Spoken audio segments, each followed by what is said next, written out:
ভারতের প্রাক্তন ওপেনার বীরেন্দ্র সেহবাগ বলেছেন যে এই যে সামনে যে বাংলাদেশ এবং ভারতের মধ্যে টেস্ট সিরিজ রয়েছে সেই টেস্ট সিরিজ কিন্তু আরামসে ভারত জিতে যাবে এবং 2-0 ব্যবধানে জিতবে। বাংলাদেশ কিছুতেই পাত্তা পাবে না, বাংলাদেশ ভালো খেলতে পারবে না, বাংলাদেশ হারবে, নিশ্চিন্তে মানে হারবে। আর বাংলাদেশের দল বর্তমানে ভালো খেলছে ঠিকই, তবে ভারতকে তারা হারাতে পারবে না।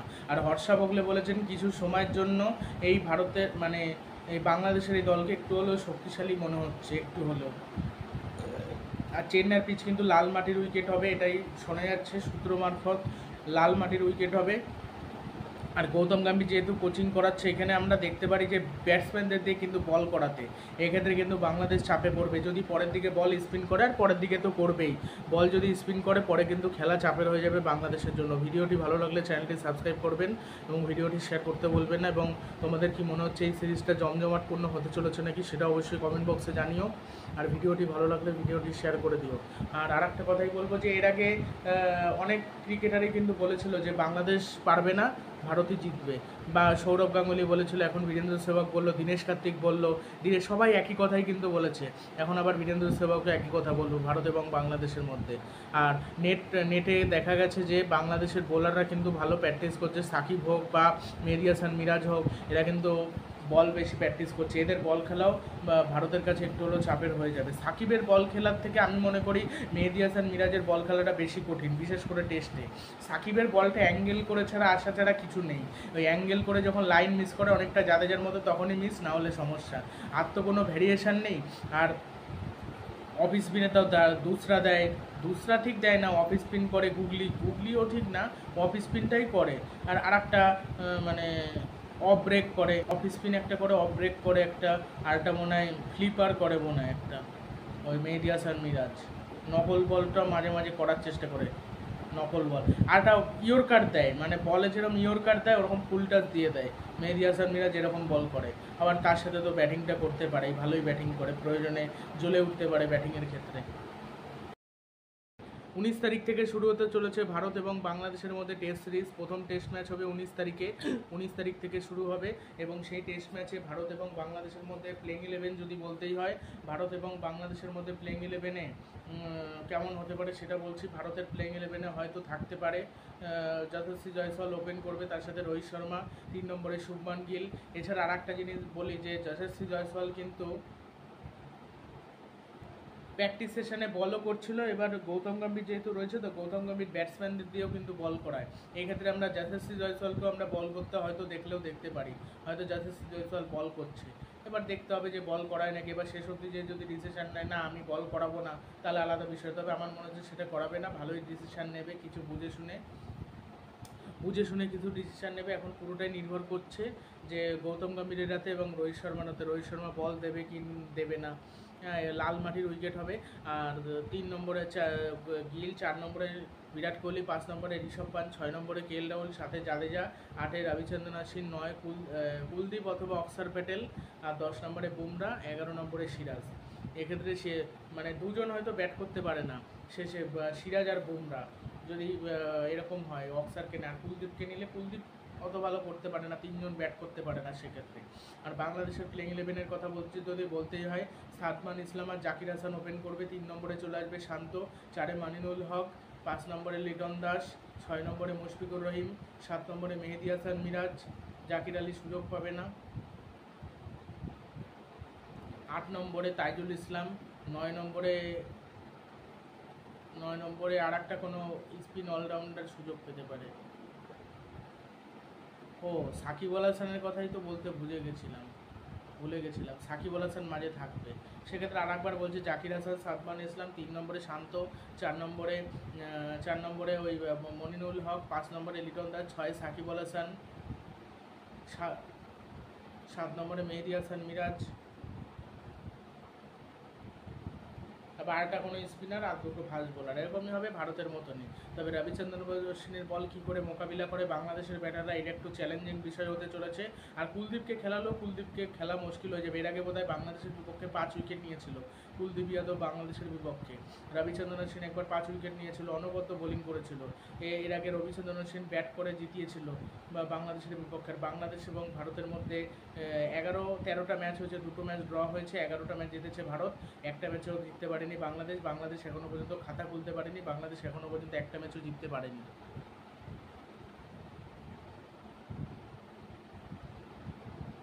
একটা ম্যাচও জিততে পারেনি, এটাই হলো বিষয়।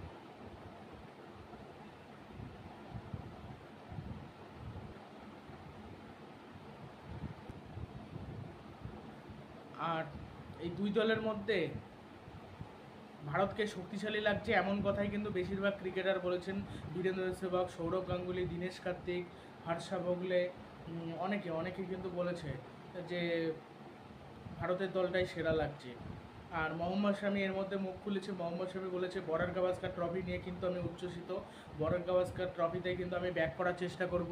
এর আগে অস্ট্রেলিয়ার মাটিতে কিন্তু আমরা 2বার হারিয়েছি, ওরা কিন্তু ভাবতে পারেনি যে আমরা হারাতে পারবো, কিন্তু আমরা কিন্তু হারিয়েছিলাম। এরকম এবার হতে চলেছে, এবারও আমরা ওদেরকে হারাবো এবং আমরা ম্যাচ জিতবো। বর্ডার গাভাস্কার ট্রফি কিন্তু ইন্টারেস্টিং হতে চলেছে, আমি সেটা খেলার অপেক্ষায় রয়েছি, এমন কথাই সবাই বলে। ওই বর্ডার গাভাস্কার ট্রফি দেখার অপেক্ষায় আমিও রয়েছি।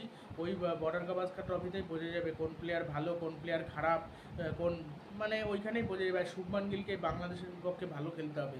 শুভমান গিল এই বাংলাদেশের বিপক্ষে বোনা এর আগে 110 রান করেছিল। শুভমান গিলের ফার্স্ট ক্লাস ক্রিকেটের রেকর্ড ভালো, বাট মানে টেস্টে কিন্তু রেকর্ড ভালো না, তাকে আরও ভালো খেলতে হবে। সে তো ওপেন থেকে এখন 3 নম্বরে খেলছে, আগে তো ওপেন করতে শুভমান গিলকে আর রোহিতের সাথে, এখন আবার তাই হচ্ছে না। এবার যশস্বী জয়সওয়াল এসেছে, যশস্বী জয়সওয়াল এবার টেস্টে ভারতের হয়ে সবথেকে বেশি রান করেছে, আশা করছে এই সিরিজেও ভালো করবে, একটা সেঞ্চুরিও করবে, ডবল সেঞ্চুরিও মারতে পারে, এই যা পিচ হতেও পারে। বাংলাদেশের হয়ে খেলতে পারছে না চোটের জন্য, কিন্তু শরীফুল ইসলাম বলেছে পাকিস্তানকে আমরা হারিয়েছি কিন্তু ভারতকে হারালেই আমরা বেশি শান্তি পাবো, এমনটাই কিন্তু বলেছিল। কিন্তু এইখানে হারানো কিন্তু মুশকিল হয়ে যাবে, যদি হারে সেক্ষেত্রে কিন্তু খুব বড় মুশকিল হয়ে যাবে। আদৌ হারাতে পারে নাকি কোনো ঠিক নেই, হারাতে পারবে নাকি, কোনোদিন সম্ভব হারানো, কোনোদিনই পারবে না হারাতে। আর এই ভারত এবং বাংলাদেশের মধ্যে টেস্টের লড়াইয়ে সবথেকে বেশি রান করেছিল সুনীল গাভাস্কার, তারপর মনে হয় সচিন তেন্ডুলকার। আর বিরাট কোহলি মোটামুটি খেলেছিল, 442 রান করেছিল, যার অ্যাভারেজ হলো 40-এর কাছাকাছি, যেটা খুব একটা ভালো না। এবার বিরাট কোহলিকে রান করতে হবে, তাহলে আবার অ্যাভারেজটা আরও বেড়ে যাবে। মাঝে খেলতে পারেনি, ওই জন্য একটু অ্যাভারেজটা কমে গেছে, আগে অ্যাভারেজটা বেশি ছিল। একটা 136 রানের ইনিংস খেলেছিল ইডেন গার্ডেনের মাটিতে বাংলাদেশের বিরুদ্ধে। এবার এটা যেহেতু বাংলাদেশের পিচে না, ভারতের পিচে, ভালো খেলবেই। ঋষভ পান্তেরও ভালো ফর্মে ফেরার সম্ভাবনা রয়েছে।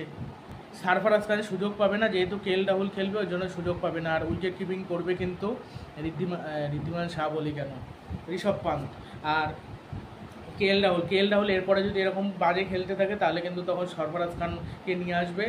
এটা কিন্তু গৌতম গম্ভীর, যে খারাপ খেলবে তাকে বাদ দিয়ে দেবে, কিন্তু ওই অন্য প্লেয়ারদের সুযোগ দেবে। এটা রাহুল দ্রাবিড় না, এটা গৌতম গম্ভীর, এটা মাথায় রাখতে হবে।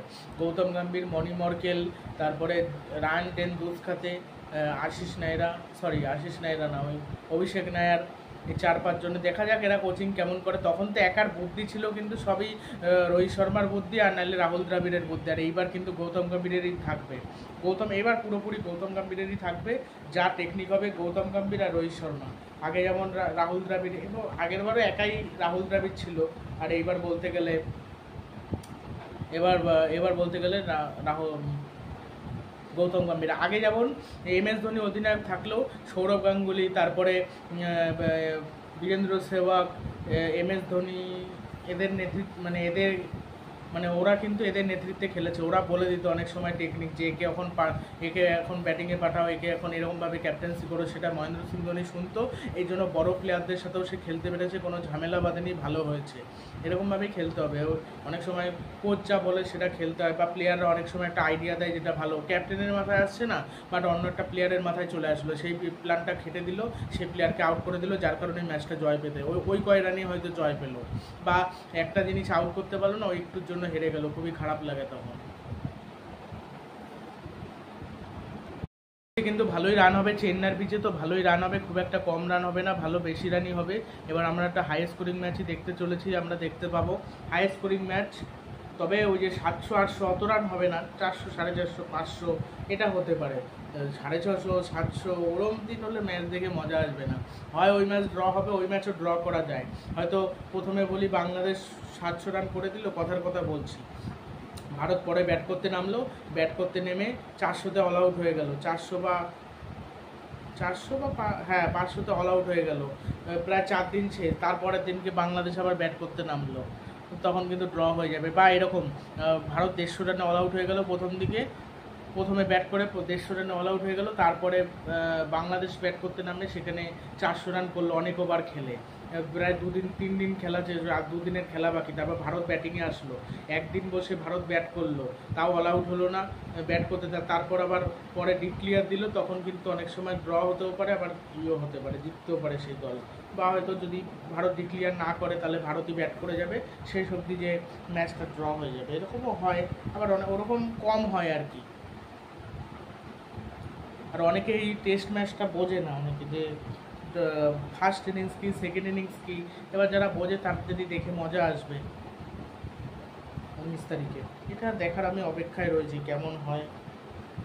আমি না, অনেকেই হয়তো রয়েছে যে কেমন হয় সেটা। আর শান্তর ব্যাটিং ভালো না, ক্যাপ্টেন্সিটা মোটামুটি করে, ব্যাটিং এত বাজে, ফালতু ব্যাটিং করে, ফালতু, মানে শান্তর ব্যাটিংই সব থেকে খারাপ। আর সাদমান ইসলাম আর জাকির হাসান এরা ভালো মোটামুটি শুরু করলেও করতে পারে হয়তো, কিন্তু এদের সাথে বাকিদেরও ভালো পারফরমেন্স করতে হবে। সাকিবের রানই নেই ব্যাটিংয়ে। এর মধ্যে কোন একটা প্লেয়ার যেন বলেছিল যে সাকিবের রান নেই, মনে হয় বাংলাদেশের প্রধান নির্বাচক, সে বলেছিল যে সাকিব একটা সেরা প্লেয়ার, সে যখন খুশি ফর্মে চলে আসতে পারে, ওই 1-2 বার না খেলতে পারলে 1-2 ইনিংসে ওতে কোনো যায় আসে না। সাকিব যেরকম লেভেলের প্লেয়ার যে কোনো মুহূর্তে ফর্মে চলে আসতে পারে, এমনটাই কিন্তু বলেছিল। খেলে দিতেই পারে, দিতে পারে না, তবে বল হাতে হয়তো বেশি জ্বলে উঠতে পারে আমার মনে হয় ব্যাট হাতের থেকে। ব্যাট হাতে হয়তো লিটন দাস বা মুশফিকুর রহিম এরাই খেলবে। মুশফিকুর রহিম টেস্টে তাও চলে, সাকিবও মোটামুটি চলে। লিটন দাস এক ম্যাচে খেলে, আবার বেশ কয়েক ইনিংসে খেলতেই পারে না, এই জন্যই তো সমস্যা। এত ফ্লপ খেলে হয় নাকি? ফ্লপটা খেতে হবে, কম খেতে হবে, খেলতে হবে, তাহলে তো ভালো লাগবে। এবার যদি খেলতে না পারে তখন তো আবার সমস্যা।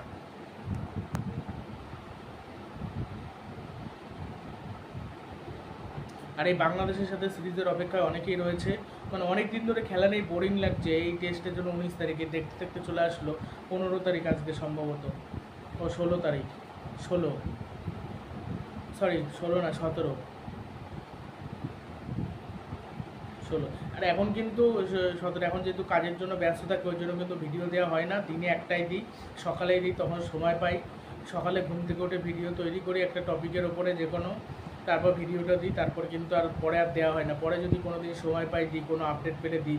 এরপরে যখন আইপিএল চলে আসবে তখন আবার অন্য টাইমে দেবো। এখন খেলার ভিডিও অনেকে দেখবে না, ওই জন্য ফালতু দিয়ে লাভ নেই, দেখবে না, ভিউজ কম হবে, একেবারে কম হবে, খুব ইন্টারেস্ট জাগে না, আর সময় আমি পাই না।